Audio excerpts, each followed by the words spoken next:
Hello, BookTube. I am here today to talk about Half of Man is Woman, a novel by Zhang Xianliang, translated by Martha Avery. I am so sorry. I am probably desperately mispronouncing that, but I do not speak Mandarin, so I am sorry for all of your ears that had to endure that.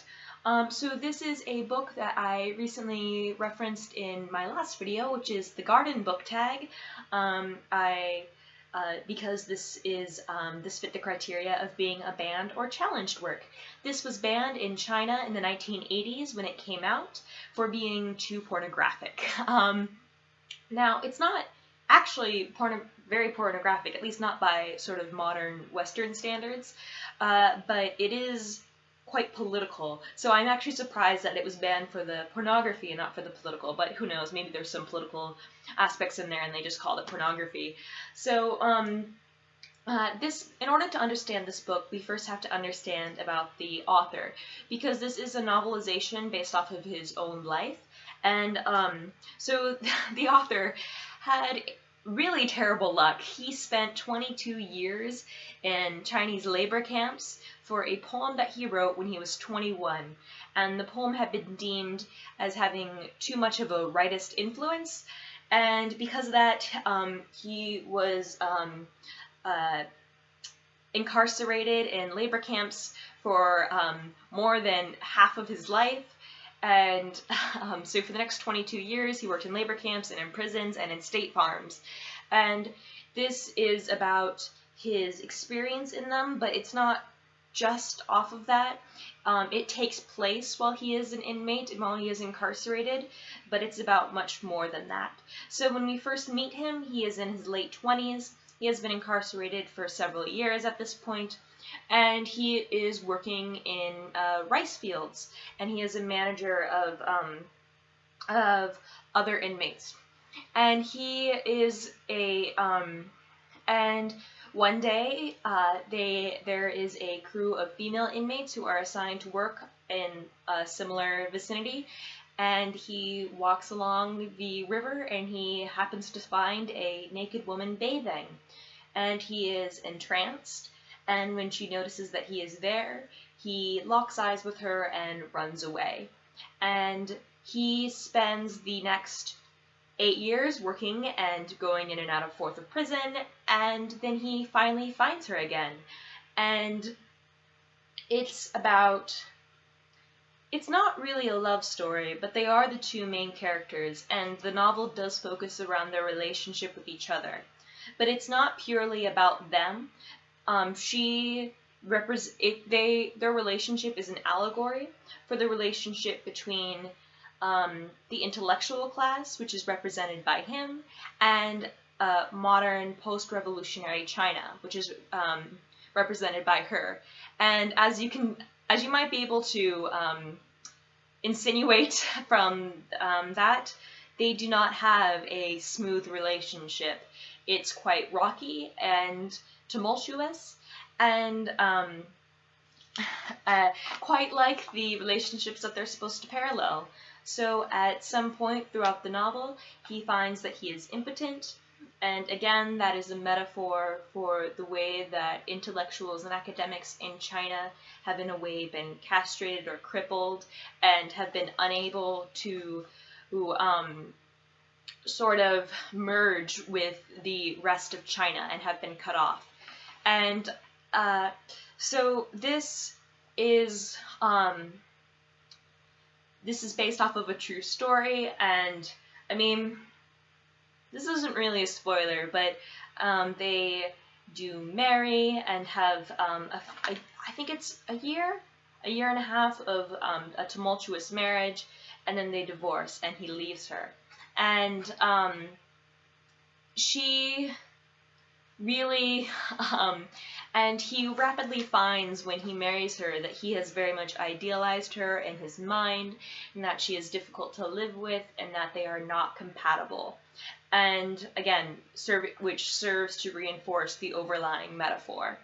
And this book does infuse more magical realism than I was anticipating at one point. So for the most part, it goes through and just realistically, and then one day our main character is walking along, and a horse starts speaking to him, and you just have to roll with it. And additionally, one day the skies open and start speaking to him, so do not despair. It is technically magical realism. So I'm going to read a passage. The first parts of the book, I'm not sure if this is a translation issue or if this was his original writing style, but the first parts are quite clunky and do not really flow off the tongue and aren't written very well. That being said, though, if you persevere and get through to the later parts of the novel, the prose does get much better, and let me see. And the book is filled with lots of references to current events happening, and this is in 1960s and 1970s China, so if you are like me and are not super familiar with the events at that time, it could be a little bit confusing, but just Google things and you'll find out about them. This is from page 169 in my edition. A sonorous voice answered me from out of the sky. You can't discuss the wide oceans with a fish who lives inside a well, and you can't talk about the cold with an insect who only knows the summer. One is restricted by space, and the other is controlled by time. You can't discuss the greater truth with a student from the countryside, and this is because he is limited by the Confucian feudal code. However, starting from the source of a river, you have emerged to glimpse the sea. You have seen your own smallness. It is possible to speak of truth with you. So it really is about the main character finding his marriage inhospitable and looking for another way to find purpose in his life and to, in a sense, be compatible with China. And so I think if you are interested in reading Half of Man is Woman, I would definitely recommend picking it up. If your local library doesn't have it, don't despair. Most libraries do have programs where you can request books from other cities, so definitely look into that. Ask your librarian if that's possible. That's where I got mine, because despite the fact that I live in a large city, I can't, a lot of the books that I'm interested in I can't find there. So, yes.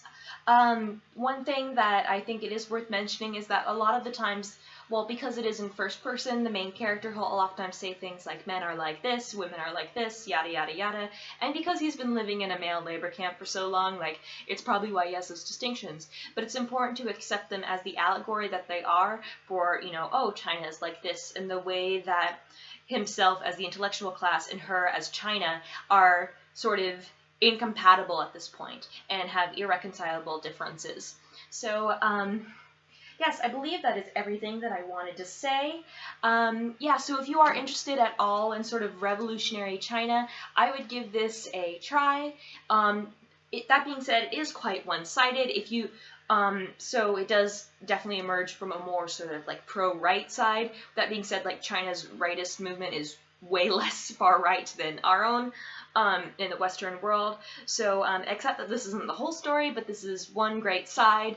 So if you have read this book, let me know. If you are interested, let me know as well, and I shall see you all next time. Doi!